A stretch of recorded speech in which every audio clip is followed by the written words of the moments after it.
اور اللہ کا کرم کہ اللہ تبارک و تعالیٰ نے اپنے پیارے محبوب صلی اللہ تعالیٰ علیہ وآلہ وسلم کو ہمارے درمیان بھیجا، بلکہ مومنوں پر اللہ نے یہ احسان فرمایا کہ ان کے درمیان اللہ نے اپنے محبوب علیہ السلام کو بھیجا۔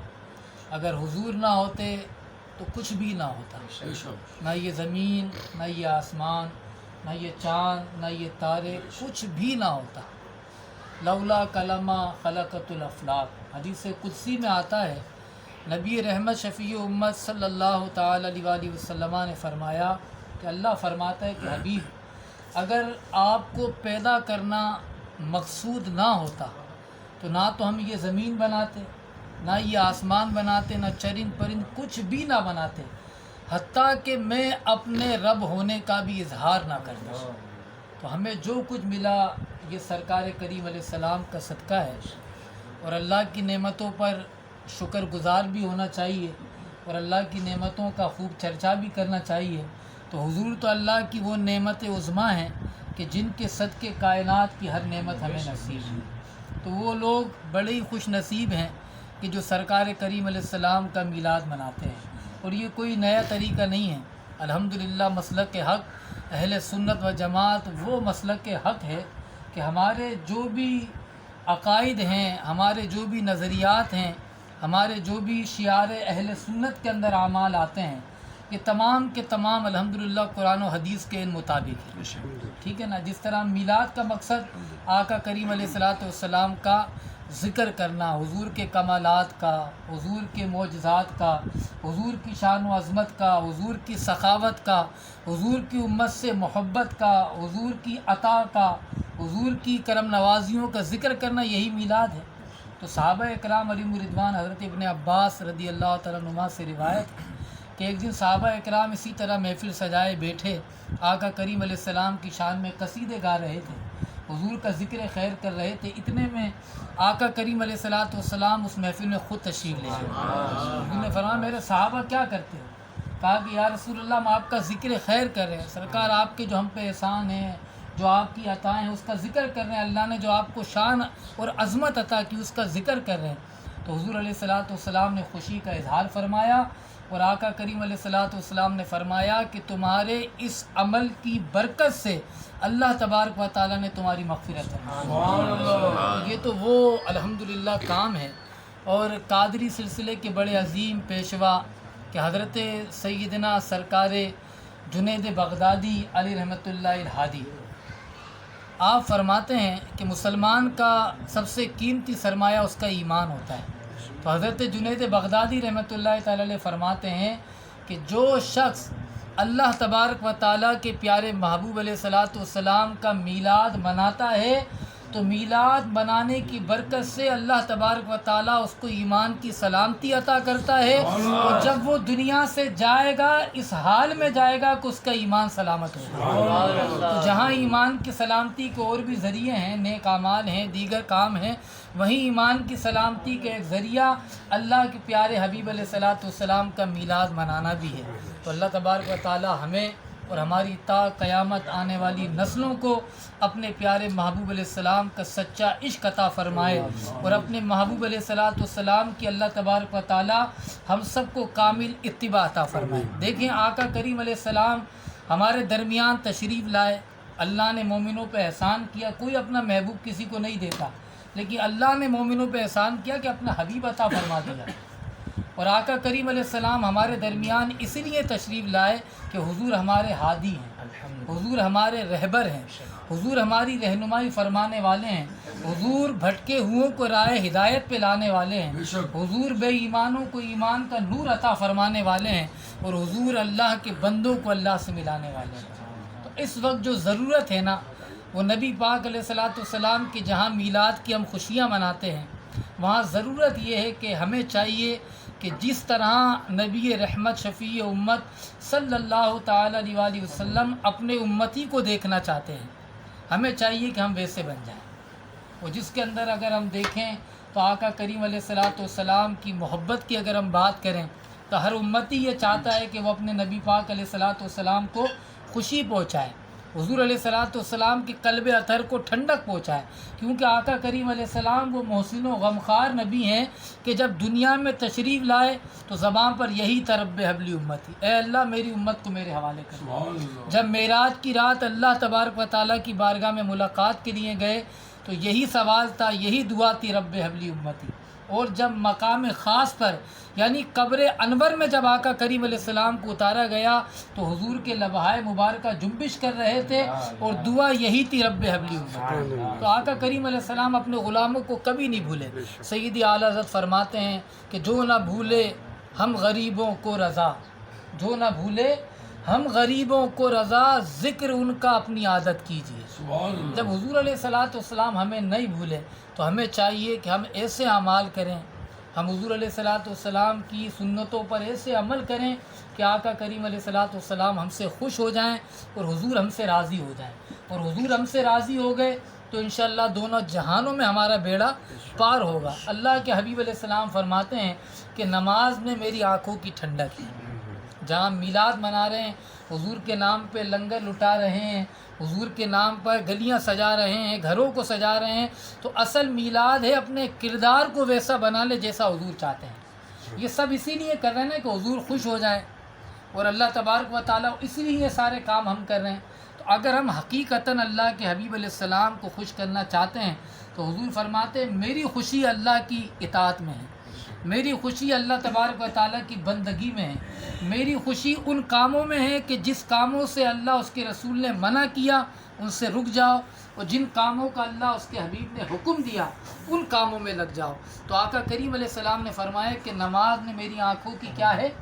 ٹھنڈک ہے۔ اگر ہم حضور کو کوئی تحفہ حضور کی ولادت کے موقع پہ دینا چاہتے ہیں تو ہم آقا کریم علیہ السلام کی بارگاہ میں نماز کا تحفہ پیش کریں، ہم درود پاک کے نذرانے پیش کریں، ہم یہ عہد کریں کہ انشاءاللہ اپنی زندگی ایسے گزاریں گے جیسے اللہ کے محبوب علیہ السلام چاہتے ہیں، تو یقین مانے حقیقی معنوں میں میلاد کا مقصد ہم نے پا لیا۔ اور اگر ہم صرف محبت کے دعوے کریں، حضور کی نعتیں پڑھیں، اس کا بہت اجر ہے، بہت بڑا اجر ہے، بہت بڑی برکتیں ہیں، لیکن کام ادھورا ہے۔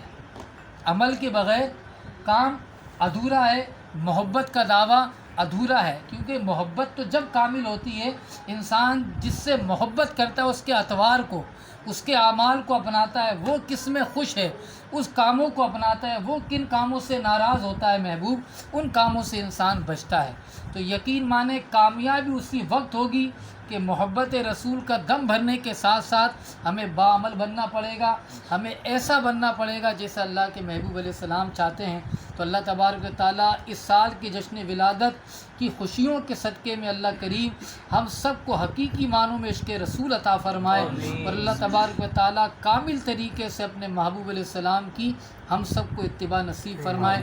آئیے میرے ساتھ مل کر درود پاک کا۔ حضرت میرا ایک سوال ہے آپ سے کہ 75-76 سال ہو گئے پاکستان بنے ہوئے، جب پاکستان بنا تو تمام جتنے بھی فرقے تھے انہوں نے اس میں پاکستان بنانے میں شرکت کی۔ صرف ایک کلمہ تھا جس کا مطلب ہے لا الہ الا اللہ محمد رسول اللہ۔ تمام امت مسلمہ اس پلیٹ فارم پہ کھڑی ہو گئی تھی اور انہوں نے پاکستان کو آزاد کرایا، اور وہ ایک بہت بڑی جنگ لڑی گئی۔ آج اس کلمے کے ماننے والے کہاں چلے گئے جو شرک اور بدعت کی باتیں کرتے ہیں؟ نبی کریم صلی اللہ علیہ وآلہ وسلم کے جو محفل میلاد آتا ہے اس میں ہم ہر قسم کے سوالات لے کر ابھرتے ہیں کہ آپ کی ولادت کب ہوئی تھی، کسی حدیث کسی قرآن میں وہ تاریخ نہیں لکھی ہوئی 12 ربیع الاول کہ آپ کی پیدائش 12 کو ہوئی ہے۔ بعض علماء دین فرماتے ہیں 9 کو ہوئی ہے، کوئی بولتے ہیں 7 کو ہوئی ہے، کوئی 12 کو ہوئی ہے۔ ٹھیک، میں بولتا ہوں 12 کو ہوئی، 7 کو ہوئی، 8 کو ہوئی۔ حضور نبی کریم صلی اللہ علیہ وآلہ وسلم دنیا میں لے کے آئے۔ نبی کریم صلی اللہ علیہ وآلہ وسلم قرآن پاک میں سیدھا اللہ پاک نے فرما دیا وما ارسلناک الا رحمۃ للعالمین، میں نے دونوں جہاں کا مالک بنا کر آپ کو بھیجا۔ جب اللہ پاک قرآن پاک میں فرما رہے تو ہمیں یہ اعتراضات کرنے والے ہم کون لوگ ہوتے ہیں کہ ہم اس پہ اعتراضات کریں؟ نبی کریم صلی اللہ علیہ وآلہ وسلم کا محفل میلاد ہے، ہم تمام لوگ امت مسلموں، اس میں کسی بھی فرقے کے لوگ ہوں، کسی بھی فرقے سے تعلق ہو، ہم سب کو ایک پلیٹ فارم پہ جمع ہو جانا چاہیے اور ہمیں نبی کریم صلی اللہ علیہ وآلہ وسلم کی محفل کو منانا چاہیے۔ آپ اس میں کیا فرماتے ہیں؟ بالکل آپ نے بالکل صحیح فرمایا۔ کہ یہ تو وہ نبی رحمت صلی اللہ علیہ وسلم ہیں جن کو اللہ نے تمام جہانوں کے لیے رحمت بنا کر بھیجا۔ حضور تمام جہانوں کے رسول ہیں، حضور تمام جہانوں کے لیے رحمت ہے۔ اور اس پہ تو صرف اختلاف اگر حضور کی ولادت پہ ہوا، اور صدمہ اگر کسی کو پہنچا تو وہ شیطان تھا، کہ وہ جب آقا کریم علیہ الصلوۃ والسلام کی ولادت بسعادت ہوئی تو سب خوش ہوئے۔ بی بی آمنہ رضی اللہ تعالیٰ عنہا جو کہ آقا کریم علیہ السلام کی والدہ ماجدہ ہیں، آپ فرماتی ہیں کہ جب میرے لال محمد عربی صلی اللہ علیہ وسلم کی ولادت ہوئی تو آسمان سے ایسا نور اترا کہ میں نے اپنے صحن سے شام کے محلات نظر آنے لگے۔ اور اللہ تبارک و تعالیٰ نے حضرت جبریل امین علیہ السلام کو 3 جھنڈے عطا کیے کہ جو آپ نے ایک اللہ کے حکم سے مشرق میں لگایا، ایک مغرب میں لگایا، ایک بیت اللہ کی چھت پہ لگایا۔ جب فرشتوں کے سردار ملائکہ وہ حضور کی آمد کا جشن منا رہے ہیں، اللہ تبارک و تعالیٰ اپنے محبوب کی ولادت کا جشن منا رہا ہے، اور بات یہ ہے کہ اللہ تبارک و تعالیٰ نے حضرت احسان کیا ہے مومنوں پر۔ اللہ نے لوگوں پر احسان نہیں کیا، اللہ نے انسانوں پر احسان نہیں کیا۔ قرآن میں یہ ہے کہ ہم نے مومنوں پر احسان فرمایا۔ تو یاد رکھیں جب مومنوں پر احسان ہے تو مومن ہی حضور کا میلاد منائے۔ مومنوں پر احسان ہے تو مومن ہی حضور کا میلاد پہ خوش ہوگا، ان کی ولادت پہ خوش ہوگا۔ بات تو یہ ہے کہ جب ایک نبی کی امت ہیں، ایک نبی کا کلمہ پڑھنے والے ہیں، جس طرح ہمارے قمر شاہ صاحب نے کہا کہ معنی کے تاریخوں پہ اختلاف ہو سکتا ہے لیکن ولادت کی خوشی پہ تو اختلاف نہیں ہو سکتا نا۔ تو بعض بد نصیب تو ایسے ہیں کہ وہ ان خوشیوں پہ بھی اعتراض کرتے ہیں، یہاں شرک و بدعت کی باتیں کرتے ہیں۔ تو اللہ تبارک و تعالیٰ ہدایت نصیب فرمائے۔ کسی عاشق صادق نے کہا کہ نثار تیری چہل پہل پر ہزاروں عید ربیع الاول سوائے ابلیس کے جہاں میں سبھی تو خوشیاں منائیں۔ اب انسان غور کرے، جو خوش ہے وہ مومنوں کے صف میں ہیں، اور جو اللہ کے محبوب علیہ السلام کی آمد پہ خوش نہ ہو، کہ جن کے صدقے ایمان ملا، جن کے صدقے قرآن ملا، جن کے صدقے اللہ تبارک و تعالیٰ کی معرفت نصیب ہوئی، یہ جو آج ہمارے وجود میں جان ہے، یہ آنکھیں، یہ ہاتھ، یہ پیر، یہ زمین و آسمان، سب تو حضور کا صدقہ ہے۔ جن کے صدقے یہ ملا اور ان کی آمد کا جشن نہ منائے، اس پہ خوش نہ ہو، تو پھر ہمیں اپنے ایمان کی فکر کرنی چاہیے۔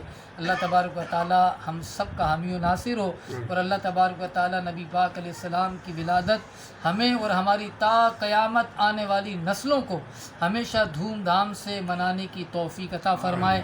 اور ہمارے قمر شاہ صاحب کا جو چینل ہے مارک 11، اللہ تبارک و تعالیٰ اس کو بھی بلندی اور عروج عطا فرمائے، اور اس کے ذریعے اللہ تبارک و تعالیٰ حق اور سچ کی باتوں کو عام فرمائے، عقائد اور ایمان اور اصلاح کے پیغام کو اللہ تبارک و تعالیٰ اس چینل کے ذریعے فروغ عطا فرمائے۔ آمین بجاہ النبی الامین صلی اللہ تعالیٰ علیہ